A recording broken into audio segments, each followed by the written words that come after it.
Hello, my name is Liza. Today I'm going to read a poem that I wrote about Matanga.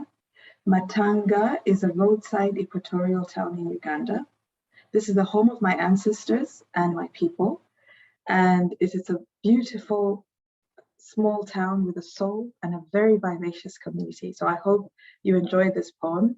I wrote it because it reminds me of the sounds and smells and the sights that are available in this city, and it's a place that I go to whenever I go back to Uganda.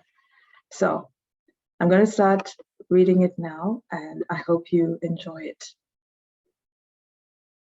Matanga, a roadside equatorial town with hope and promise, chains of neatly organized shops and a magnificently curated church on the trajectory, a minuscule mosque and a tiny brick factory.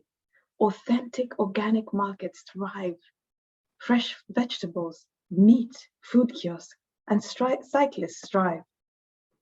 A vivacious and gregarious community that holds the spirit of Ubuntu, proudly describes as descendants of the first man Kintu, a warmth that trails and meanders through the luscious land. Happiness and love blossoms as we hear the distant local brass band. Sounds of cocks crowing, dogs barking, women hand washing, while singing, and excited children jumping and swinging. Dirt and rubbish scattered in gutters, attracting hungry blackbirds hanging on pale grey shutters. Subsistence farming, cattle and fish, a source of income generation. Mr. Booker's farm, a prominent place of agriculture fascination. A mix of country mansions and homes of abject poverty, such startling and overt inequalities. A reminder of Africa's well-known and misunderstood economic disparities. A historical school in the vicinity where my father taught and was the first headmaster. Where my father began his initial studies, barefoot at first, with shoes thereafter.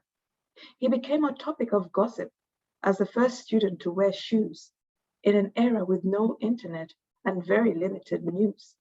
It is here where my lineage can be traced, from warriors, hunters, soldiers who protected, to farmers, traders, bankers, and even artists, renowned and respected. Kalinabili the first, Juko the king's advisor. The traditional lineage goes on. We could not get more intelligent and wiser.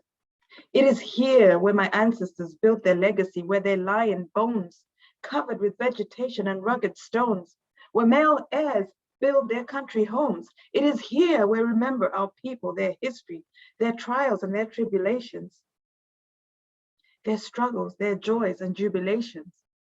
Not far, near a rustic broken fountain, the tombs of judges lie on little concrete mountains. Reminiscing of childhood memories of laughter and joy, playing with village children, running and climbing as fast as a boy. Different but of the same blood, we chat in the outdoor kitchen with matoke peels and onions scattered like a food flood. Mesmerized by our English diction, they mimic word by word our foreign accent, challenging us to speak Luganda, the native language of my people, the Baganda. We attempt with difficulty to converse, then later run, play, and disperse. Matanga mama nyabo, memories of charcoal stove cooking and accompanying Nalongo to her banana beer tasting. Elegantly, she would show me off to the village women with no time wasting, and secretly let me taste the brown drink that would make me feel dizzy and think. With our fingers, we ate local food, matoke and fish, succulent and mouth-watering. It was good, the treasured, nutritious dish. But the outdoor bathroom and pit latrine pronounced our fear and inhibitions that always set in.